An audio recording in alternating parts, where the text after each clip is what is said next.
Hi friends, இன்றைக்கி நம்ம சேனலில் நம்ம பார்க்க போகிற ரெசிபி குழந்தைங்களுக்கெல்லாம் ரொம்ப பிடிச்ச சிக்கன் மோமோஸ் தான் பார்க்க போகிறோம்.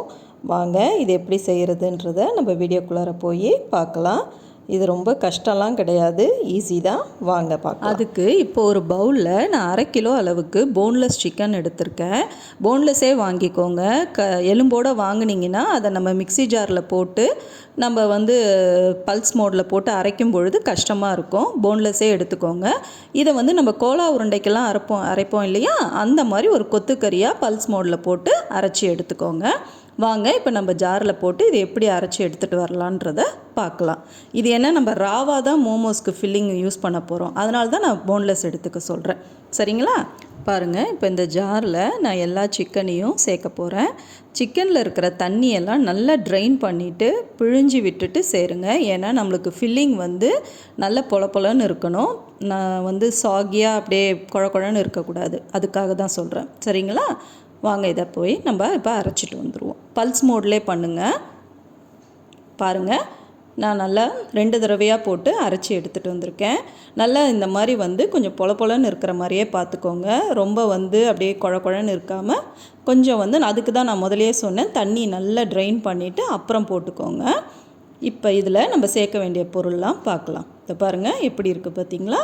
நல்லா இந்த மாதிரி பொலன்னு இருக்கிற மாதிரியே பார்த்துக்கோங்க. ரொம்ப அப்படியே போட்டு அரைச்சிடாதீங்க, கொஞ்சம் குறன்னு இருக்கிற மாதிரியே அரைச்சிக்கோங்க. இதில் இப்போ தேவையான அளவு உப்பு சேர்த்துக்கோங்க. நம்ம மாவுலேயும் கொஞ்சம் உப்பு சேர்க்குறோம், அதனால் பார்த்து சேர்த்துக்கோங்க. இதுக்கப்புறம் இதில் 1 டீஸ்பூன் அளவுக்கு மிளகுத்தூள் சேர்க்குறேன். மிளகுத்தூள் தான் இதில் காரமே, அதனால் நான் கொஞ்சம் ரெட் சில்லி பவுடரும் இதுக்கு கூட சேர்க்குறேன். இதுக்கு 1 டீஸ்பூன் அளவுக்கு ரெட் சில்லி பவுடரும் இது கூட நான் காரத்துக்கு சேர்த்துக்கிறேன். இதுக்கப்புறம் இதில் ஒரு 1/2 டீஸ்பூன் அளவுக்கு soya sauce, dark soya sauce இருக்கு இல்லையா, அதுவே கொஞ்சம் சேர்த்துக்கோங்க. அதுக்கப்புறம் ஒரு 1/2 டீஸ்பூன் அளவுக்கு வினிகர் விருப்பம் இல்லாதவங்க லெமன் ஜூஸ் சேர்த்துக்கோங்க. இது கூடவே மிக்சட் ஹர்ப்ஸ் சேர்த்துக்கிறேன். இட்டாலியன் சீசனிங்க்கு பிஸாக்கெலாம் போடுவோம் இல்லையா, அந்த ஹர்ப்ஸ் அது கொஞ்சம் போட்டுக்கோங்க. இதுக்கப்புறம் நான் 2 பெரிய வெங்காயத்தை பொடியாக நறுக்கி வச்சுருக்கேன், அதையும் இது கூட சேர்த்துக்கோங்க. இதுக்கப்புறம் ஒரு கைப்பிடி அளவுக்கு கொத்தமல்லி நறுக்கி வச்சுருக்கேன், அதையும் இது கூட சேர்த்துக்கலாம். இதுக்கப்புறம் இதில் 1 டீஸ்பூன் அளவுக்கு வெண்ணெய் சேர்க்குறேன். வெண்ணெய் இல்லாதவங்க ஆயில் சேர்த்துக்கோங்க, குக்கிங் ஆயில். இது எதுக்குன்னா, இது கூட இது கலந்து கொடுக்கும் பொழுது எல்லாம் தனித்தனியாக இருக்கும், நமக்கு அப்படியே எல்லாம் ஒன்றோட ஒன்று சேர்ந்து நம்ம மோமோஸ் சாப்பிடும்போது சேர்ந்து இருக்காது, அதுக்கு தான். அப்புறம் இதில் 1 டீஸ்பூன் அளவுக்கு இஞ்சி பூண்டு பேஸ்ட். இப்போ இது எல்லாத்தையும் சேர்ந்து நல்லா கலந்து விட்டுட்டேன். இது கொஞ்ச நேரம் அப்படியே இருக்கட்டும். இந்த டைமில் நம்ம இதுக்கான சட்னியும் இந்த மாவையும் ப்ரிப்பேர் பண்ணிட்டு வந்துடுவோம். மோமோஸ்க்கு ஒரு மாவு ரெடி பண்ணணும் இல்லையா, அதை போய் இப்போ நம்ம பார்க்கலாம். ஒரு பவுலில் 2 கப்பு மைதா மாவு எடுத்திருக்கேன். மைதா மாவு தான் இதுக்கு டேஸ்ட்டு, கோதுமை மாவில் செய்யாதீங்க, மைதா மாவு சேர்த்துக்கோங்க. இது கூடவே இதுக்கு தேவையான உப்பு மாவில் சேர்த்துக்கோங்க. இதுக்கப்புறம் 1 டீஸ்பூன் அளவுக்கு குக்கிங் ஆயில், நம்ம வீட்டில் எந்த எண்ணெய் பயன்படுத்துகிறோமோ அந்த எண்ணெயை இது கூட சேர்த்துக்கோங்க. இப்போ இது எல்லாத்தையும் நல்லா கலந்து விடுங்க. அதுக்கப்புறம் நம்ம இதில் கொஞ்சம் கொஞ்சமாக தண்ணி சேர்த்து நம்ம மாவு பதத்துக்கு பிசைஞ்சு விடலாம். ஃபஸ்ட்டு இதை நல்லா கலந்து விடுங்க. இந்த மாதிரி கலந்து விட்டதுக்கப்புறம் இதில் நம்ம தண்ணியை கொஞ்சம் கொஞ்சமாக சேர்த்து பிசைஞ்சு கொடுங்க. மாவு நல்லா சாஃப்டாக இருக்கணும், ரொம்ப டைட்டாக பிசைஞ்சிடாதீங்க. அப்புறம் மோமோஸ் செய்யும் பொழுது நமக்கு விரிசல் விட்டுக்கிட்டே வரும். அதனால் கொஞ்சம் நல்லா சாஃப்டாக இருக்கிறதுக்கு கொஞ்சம் கொஞ்சமாக தண்ணி கலந்து பொறுமையாக பிசைஞ்சு கொடுங்க. நம்ம சப்பாத்தி மாவுலாம் பிசைவோம் இல்லையா, அந்த பதத்துக்கு நல்லா பிசைஞ்சு எடுத்துக்கோங்க. இப்போ பாருங்கள், நான் நல்லா இந்த மாதிரி கொஞ்சம் கொஞ்சமாக தண்ணி விட்டு பிசைகிறேன். ஃபுல்லாக தண்ணி ஊற்றிடாதீங்க, கொஞ்சம் கொஞ்சமாகவே ஊற்றி பிசைங்க. பார்த்திங்களா, இந்த மாதிரி தொட்டு பார்த்திங்கன்னா சாஃப்டாக இருக்கணும். இந்த மாதிரி நல்லா வந்ததுக்கப்புறம் பிசைஞ்சு விட்டுட்டு இதில் கொஞ்சமாக இப்போ நம்ம அதே குக்கிங் ஆயிலை கொஞ்சமாக ஊற்றி மேலே அப்படியே லைட்டாக பரப்பி விடுங்க. தடவி லைட்டாக, ரொம்ப வேண்டாம், கொஞ்சமாக நல்லா தடவி விட்டுட்டு இது ஒரு 20 நிமிஷத்துலேருந்து 25 நிமிஷம் நமக்கு நல்லா ஊறி வரணும். அதனால் மேலே வந்து இது காஞ்சி விடக்கூடாது இல்லையா, அதுக்காக ஒரு ஈர துணியை போட்டு நான் நல்லா மூடி வைக்கிறேன். ஈர துணியை நல்லா புழிஞ்சிட்டு மூடி வைங்க. ஒரு 25 நிமிஷம் இது அப்படியே இருக்கட்டும். நம்ம இப்போ சட்னிக்கு போய் ரெடி பண்ணலாம். பாருங்கள், சட்னிக்கு அடுப்பில் நல்லா நான் சுடு தண்ணி வச்சுருக்கேன். அது நல்லா கொதிச்சிட்டு இருக்கும் பொழுது அதில் ஒரு 3 நல்ல பழுத்த தக்காளி, அதோட இதை வந்து நம்ம எப்படி சேர்க்குறோன்றது இப்போ பார்க்கலாம். மேலே அந்த மேல் பகுதி இருக்குது இல்லையா, காம்பு பகுதி, அந்த இடத்துல ஒரு ஸ்லிட்டு போட்டுக்கோங்க, கிராஸ் மாதிரி கத்தியால். ஏன்னா இது வெந்து வந்ததுக்கப்புறம் அந்த தோல் எடுக்கிறதுக்கு நமக்கு அது யூஸ் ஆகும். அந்த மாதிரி பண்ணிவிட்டு இந்த 3 தக்காளியும் அந்த தண்ணியில் சேர்த்துக்கோங்க. பாருங்கள், திருப்பி ஒரு தடவை சொல்கிறேன். அதே மாதிரி ஒரு கிராஸ் போட்டுக்கோங்க. போட்டுட்டு லைட்டாக போட்டுட்டு இதை சேர்த்து விடுங்க. இதுக்கப்புறம் இது கூடவே ஒரு 6 அல்லது 7 காஞ்ச மிளகா. இது வந்து காரத்துக்கு நம்ம வந்து அவங்க வீட்டு காரம் மிளகா எப்படி இருக்குதோ அதை பொறுத்து சேர்த்துக்கோங்க. இது கூடவே ஒரு 1/2 இன்ச்சு அளவுக்கு இஞ்சி தோல் சீவி வச்சுருக்கேன், அதுவும் சேர்த்துக்கோங்க. ஒரு 8 பூண்டு பல், அதையும் இது கூட சேர்த்துக்கோங்க. இது எல்லாம் நல்லா கொதித்து வரட்டும். ஒரு 10 நிமிஷம் போல் இது கொதிக்கட்டும். அதுக்கப்புறம் இதில் இருக்கிற தண்ணியை நம்ம ட்ரைன் பண்ணிவிட்டு இதை அரைச்சிக்கணும். சரிங்களா? இது கொதிக்கட்டும். பாருங்கள், நல்லா கொதித்து அந்த தோல்லாம் வழண்டு வந்திருக்கு. இந்த ஸ்டேஜில் ஸ்டவ் ஆஃப் பண்ணிவிட்டு இதை வந்து நம்ம அப்படியே ட்ரைன் பண்ணிடலாம். ஓகேங்களா? ஸ்டவ் ஆஃப் பண்ணிட்டேன். இப்போ இதை வந்து நம்ம நல்லா ட்ரைன் பண்ணிவிட்டு இதை நல்லா ஆற விட்டுட்டு அதுக்கப்புறம் இந்த தோலை எடுத்துட்டு நம்ம வந்து மிக்சியில் அரைச்சிக்கலாம். பாருங்கள், இதை நல்லா நான் ட்ரைன் பண்ணிட்டேன். இது நல்லா ஆறட்டும். ஆறினதுக்கப்புறம் இதில் இருக்கிற அந்த தோலை எடுத்துட்டு நம்ம அரைக்கலாம். சரிங்களா? ஆறட்டும்.